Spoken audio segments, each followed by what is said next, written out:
Welcome to Bridal Owner Success Stories. I'm your host, Mindy Linscomb, founder of Bridal Owner Success School, also known as BOSS. Each episode of this podcast, we will dive deep into hearing the stories of successful bridal shop owners, uncovering their biggest challenges and their valuable life lessons. I can't wait for you to get to know them as well. Let's get started. Hey guys, it's Mindy Linscomb, your host of the Bridal Owner Success Stories podcast. So once you're a boss, we like to talk about how you began your bridal shop journey and what you did to get to where you are today. And I have a dear friend and very successful bridal shop owner on the call today. This is Bridgett Moore with K&B Bridals. Hi, Bridgett. Thanks for being here. Thanks for having me. I'm so excited. Yes. Well, and tell us where your store is located, and maybe just even a little bit about how long you've been in business. Sure. We have K&B Bridals in Maryland. We have 3 locations, all in Maryland. So we kind of cover the triangle, so to say, of Maryland. And we are about to celebrate our 15th anniversary in just a couple of months.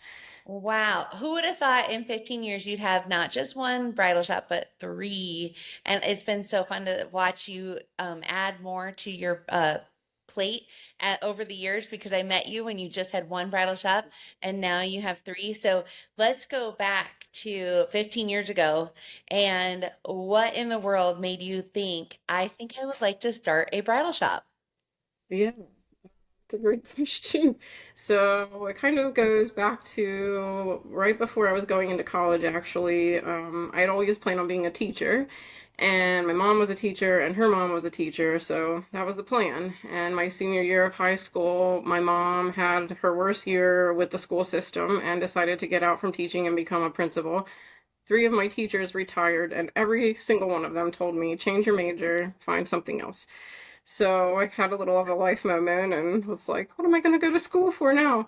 So I was working in a small business and decided that that sounded fun. And I started kind of reflecting on what I thought I'd want to do. And I decided on event planning. I went off to school my freshman year, my first class, had to write a whole business plan around event planning, and freaked out and decided there was no way I wanted to possibly have the option of ruining the biggest day of someone's life. So I scared myself. You're 18 years old. That's pretty big and scary at the time. So fast forward a long time, I guess. I graduated, had a job in the financial world. My dad passed away suddenly. And it was that moment in life where it's like, okay, tomorrow isn't promised. Now what? I don't want to keep doing something that isn't my passion. That's not what I'm called to be doing. So I had a lot of praying, a lot of reflecting, and in the financial world that I was working in, I had a lot of business owner friends, and so I approached one to start mentoring me, and he helped start pairing me with businesses, and we were getting ready to start a business together, and I sat down and said, shouldn't I feel like a fire inside before we start this business? He closed the book and said, yes, you should, and we're not going to do this business, so you better start figuring it out. So I was praying a lot about it, and all of these friends I hadn't talked to in years started popping up and messaging me and saying, did you ever start that event planning business? What happened to that? Why aren't you doing it? And so through a lot of thought and prayer and talking with my mentor, he coached me a lot into writing out the business plan again.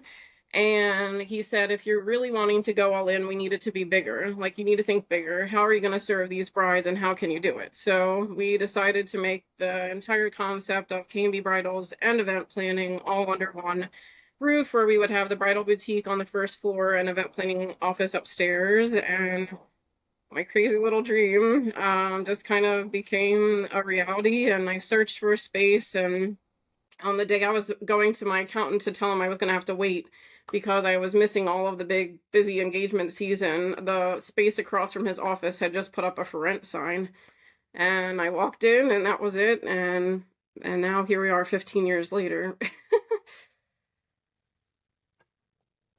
Did you know anything about bridal when you went into it? No. So actually in the process of figuring that all out, I met a lady who had been working for a small bridal boutique, and they went out of business, and she called me up, and she just said, what are you doing? And can I be a part of it? So she was actually the K. of the K&B. She came on with me, and she was going to handle a lot more of the bridal boutique side. I was going to handle a lot more of the events, but we both needed to do, it was the two of us doing everything. So we kind of went into it together. And about a year into our business, I think it was about a year in, her husband was in the military and worked for the government, and he got moved to Florida. So she had to leave. So I just threw myself in fully to the bridal business at that point and learned everything. I brought on an intern to start taking over all the events and just kind of learned to grow from there. And yeah, Did you have to buy her out of her K? sort of, kind of, yeah. Yeah. Okay, and most people would think that the K is for your husband named Chris, Yeah, or even one of your managers named Kate, yeah, but Kate. it's neither one. It was for an original owner that is no longer a part. Well, that's a really interesting story. And so you hadn't had a history in sales, you hadn't had a history in even dresses, but you'd been an event planner thinking you could do that alongside of your wedding dress boutique. Now, how long did you do wedding planning? Um, it started all at the same time, so everything kind of launched all together. And I was fortunate enough that in banking I was working in sales, and my first mentor, she told me, because I really didn't want that job. It kind of came into play when I graduated. And she was my first mentor there. We stayed lifelong friends. And she told me that if you always look at sales as a way of serving people, you'll never feel like you're selling. You'll always feel like you're helping. And it was the best advice she gave me, because I would have never stayed in that job. Uh, but with her mentorship, and then it led me to my long-term mentor, who's still a close friend of ours. Chris and I bought him out of our business about 5 years ago when my son was born, but he's still a mentor in our life. I met him through that job at the bank, but her way of helping me to see that sales is just helping people. And I always said growing up, when people would ask you, what are you going to do when you grow up? I'm going to help people. And everyone said, that's not a job, Bridget. And I said, but it can be. I know I can help people. I'm going to do that. And so I think the cool part about having K and B is, like, we're kind of founded on being passionate about serving and celebrating brides. And we just get to serve and have a heart for serving in everything that we do. And it's helping people. And now I also get to create jobs, which helps people. So I think what spurred us to keep opening more locations and things of that nature were that we're still helping people. Now I get to help all of these women that have a heart for what we do, and by creating more jobs, they get to come and do something they love every day. So still helping people. I love that. Okay, and question, do you still offer event planning? We do. We broke the businesses apart probably about 5 years, 4 or 5 years in, because it was causing a lot of brand confusion. So we separated it to stay K&B Bridals, and then we rebranded it to More and Company Events. And I have a business partner who was one of the interns that walked into my life when my partner walked out, and we had a huge wedding event season coming up, and I was praying about what I was going to do. And her mom and sister walked in to prom dress shop, and I remembered them from when I was a little girl at church, and I was like, oh my gosh, how are you? She went home. Her daughter had just graduated college for event planning. She showed up on Monday morning and said, I heard that you have an event planning business. I wondered if you were hiring. And I said, well, I just lost my business partner, so I need an intern to help me. And she's been with me ever since. I think it's been about 12 years or so. And she's now my main partner and runs the event planning company, which is awesome. Really? So she's the main one planning the weddings. Yeah, yeah, I cannot believe it. So now today, I know you started just yourself and one business partner that moved away, and I'm guessing you then just slowly added one employee at a time, right? yeah. So now today across the three locations, how many employees do you have? Right around 20, I believe. Right on We're 20. And how many are at each location? The smaller locations each are about like five or so, and then the bigger one, maybe it's a little over 20. We have about 10, I think, at the main flagship store, and then 4 to 5 at the smaller stores. That's great. So if you knew what you know now, 15 years in, what would you have done differently at the beginning, right at the onset? That is a great question. Uh, I think the big thing I learned, well, That is a really good question.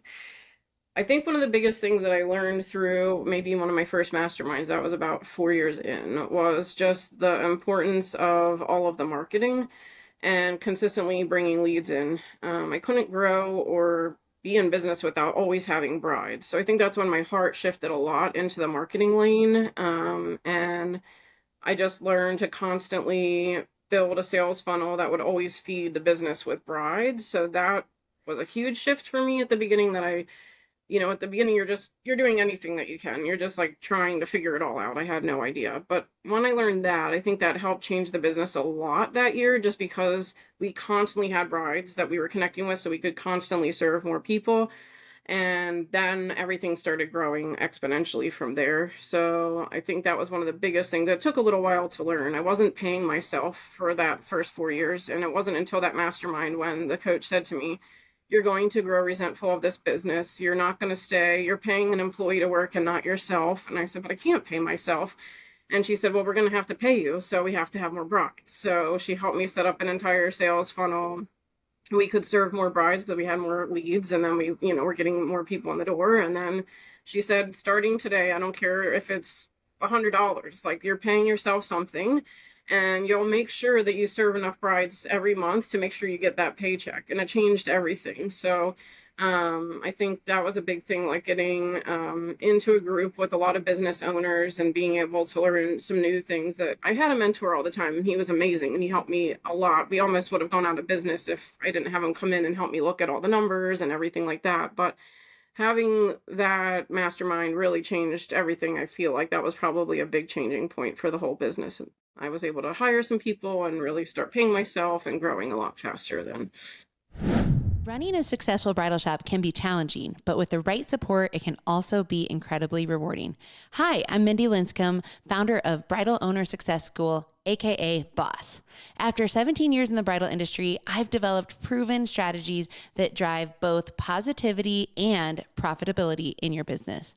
Through Boss, you'll receive insightful coaching, time-tested frameworks, and a community of bridal shop owners dedicated to helping each other succeed. Ready to boost your profitability and find more energy in your business? Visit bridalownersuccess.com and sign up for Boss today. That's awesome. So I hear what you're saying is definitely focus on your lead generation. What is the process of getting those brides in the door? And it should be so calculated that if you spend this amount of money, you're for sure guaranteed to see this amount of brides. And when it's calculated and dialed in that specifically, you can make a budget. I mean, you and I are both bridal shop owners, and it's hard to look at the overall budget for the year. But if it's dialed in and you know what your closing rate is as a company, you know what your average transaction size is, you know you got to spend this much to see this many brides, and you're going to sell this many dresses, you can start to create a budget pretty quickly. And that makes the stress of it, I think, less scary, less unknown, less unsure about what the future looks like. So I think that's great advice. What's like a funny story that you're like, I can laugh about it now, but man, I made this huge mistake and I'm so embarrassed to tell you that I made such a mistake here. And maybe you were frustrated with yourself, but it's good for other bridal shop owners to hear, like, we all make some pretty big mistakes, and we've lost a team member because of a mistake. Probably we can improve in our leadership. We've probably lost some sales. We've lost some reputation. And it's human. And so I think it's good for people to understand, like, we all make mistakes. So if you can think of a mistake you've made that you're embarrassed to tell the story, but you did it, and now you can laugh about it because you've learned your lesson and you won't do it again. I'm not sure if I'm laughing about it yet, but Okay. but yeah, that hits home. Because maybe since it's still rather not too far off, but when we started growing, we launched our second location with some goals in the future of growing more than that. But we expanded a little quicker than anticipated with our third location because the state of Maryland was offering a big grant to businesses for the COVID recovery. So they said if you went into small downtown areas and opened a business, then they would help you pay your rent for a year to kind of revitalize these like neighborhoods. And we knew that part of our strategy has been small downtown areas. And one of the areas we were looking was to get closer to DC. So we did move down that way and open our third store. But I it happened so fast, and I think that my leadership, I had a lot of growing to do through that process. So I was used to being very hands-on. I was used to being in my stores. Even with two locations, I could still be, very active in two. But three was a very different situation. And so I essentially ended up losing an entire team through the course of just not my best leadership, I'll say. By And expanding too soon, you mean? yeah, yeah.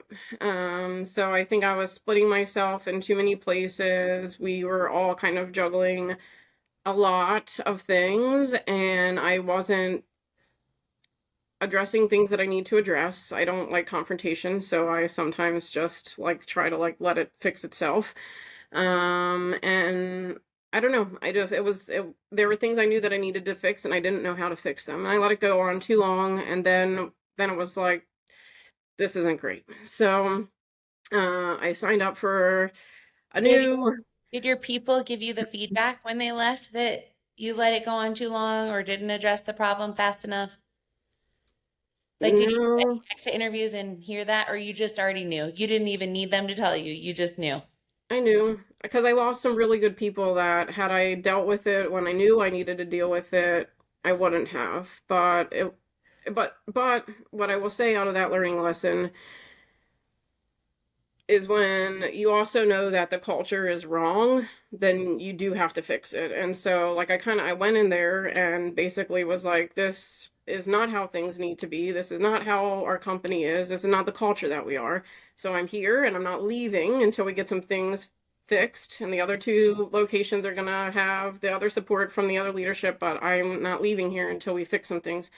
And it was like an instant, I'm out. And I was like, okay.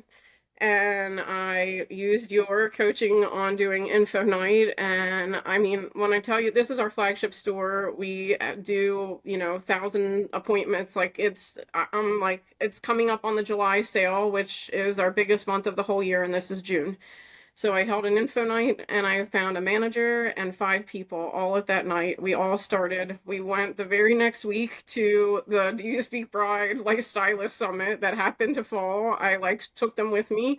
They came back, they had 2 weeks to train, and they went and had the biggest July sale we'd ever had in our life. And I had my culture back, and I had I had a lot, a lot, but man, I wish I hadn't learned it I the hard love way. hearing that. I love hearing the success of the info night and then getting your team and taking them to a training and just getting them all excited. Like, what a good leadership move to say, okay, like I maybe lost some people, but you didn't lose the brand you've been working on for, at that point, 14, 13 years or something.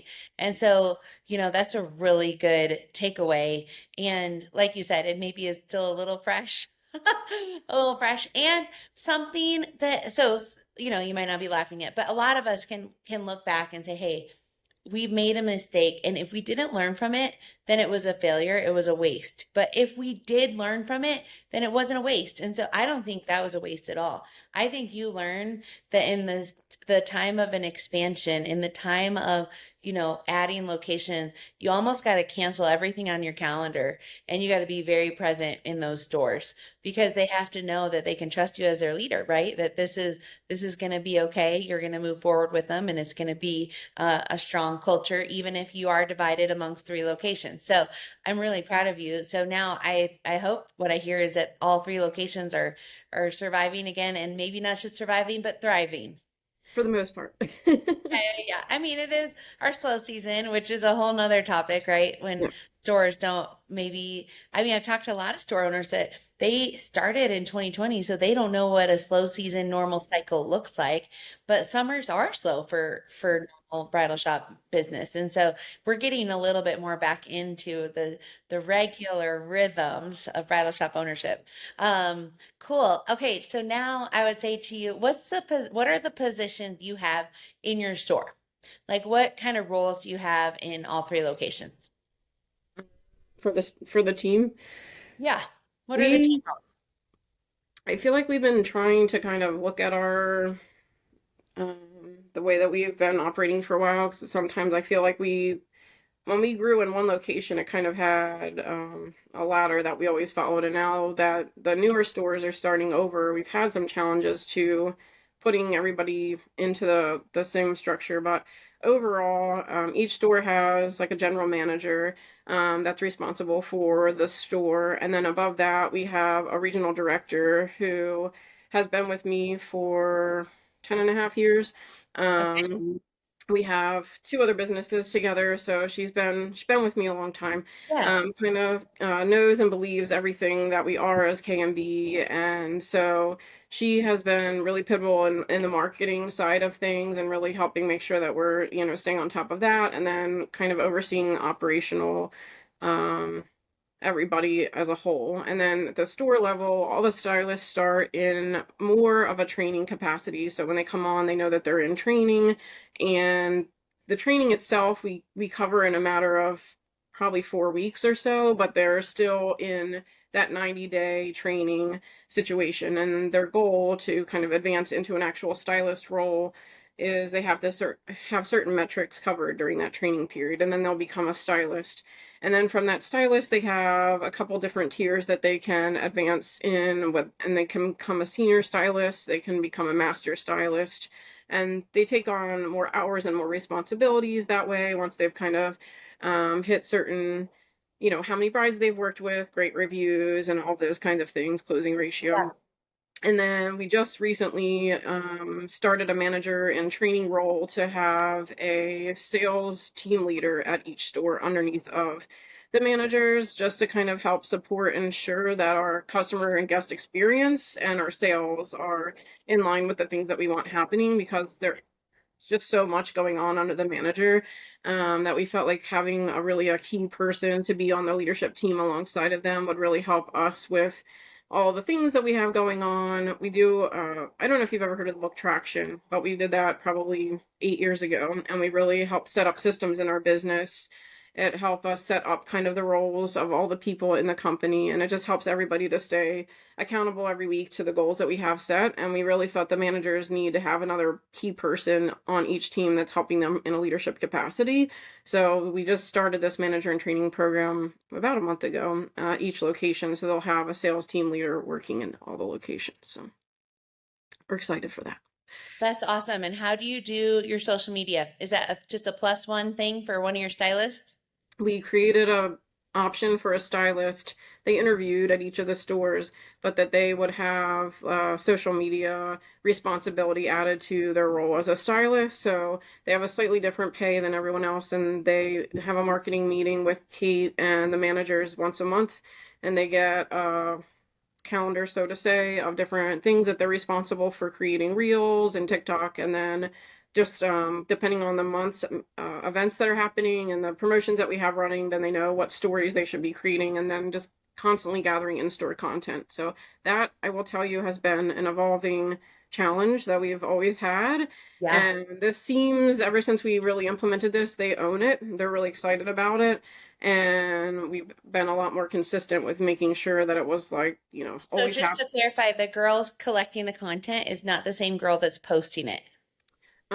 Right now she is primarily, but then also everything, if it's like a bigger situation, Kate will ask them to send it over to her and she'll put it all together for whatever she needs for like Okay. bigger stuff.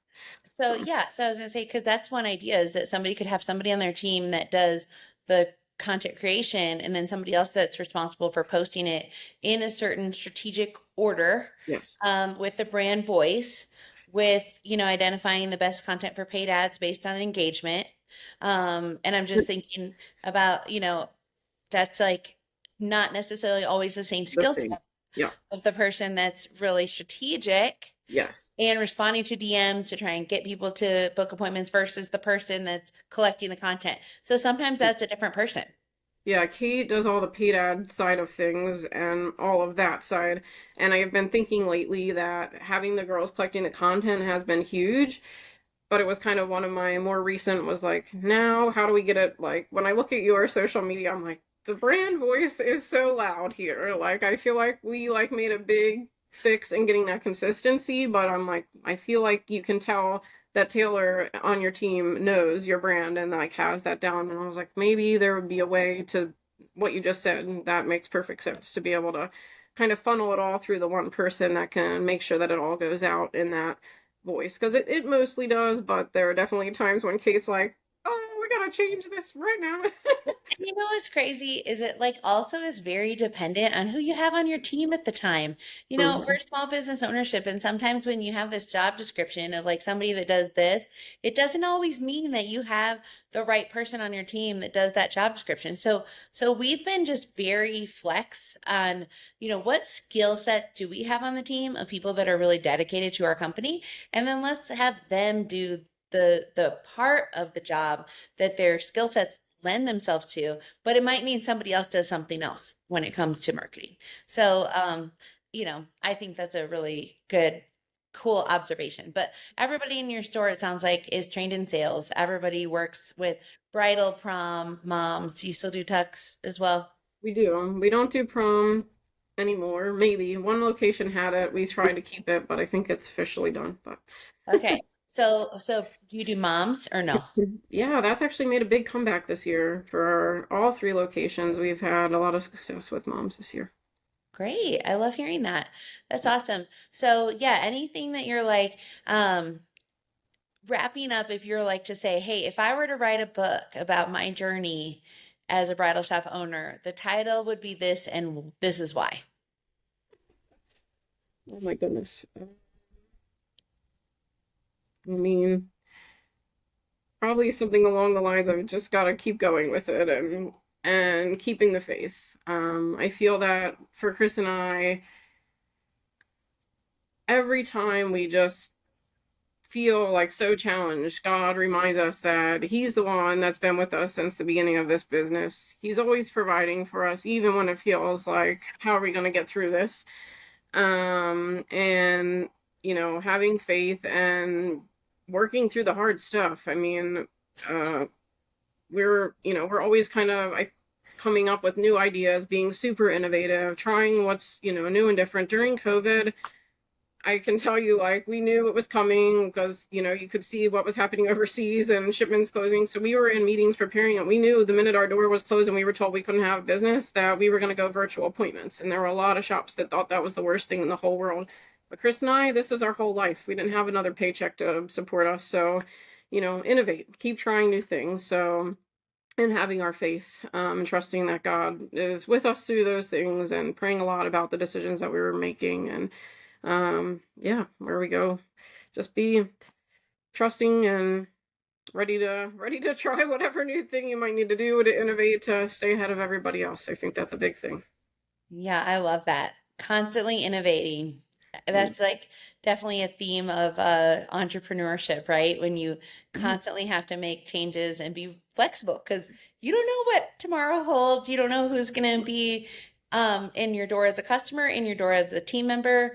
You don't know what the economy is going to throw your way. So I think constantly staying flexible is a great, great piece of advice. So, well, thank you, Bridget, for joining us on this episode of Bridal Owner Success School. We hope we can connect with even more boss members over the course of this podcast, because it'll be helpful if you're running a bridal shop owner to feel like you're not the only one. So I look forward to talking more soon, and have an awesome day. Bye. Thank you for joining us on this episode of Bridal Owner Success Stories. I hope you found some inspiration and encouragement for your own career in the bridal industry. If you enjoyed today's episode, please make sure to like, subscribe, and share it with your friends. We are in this together.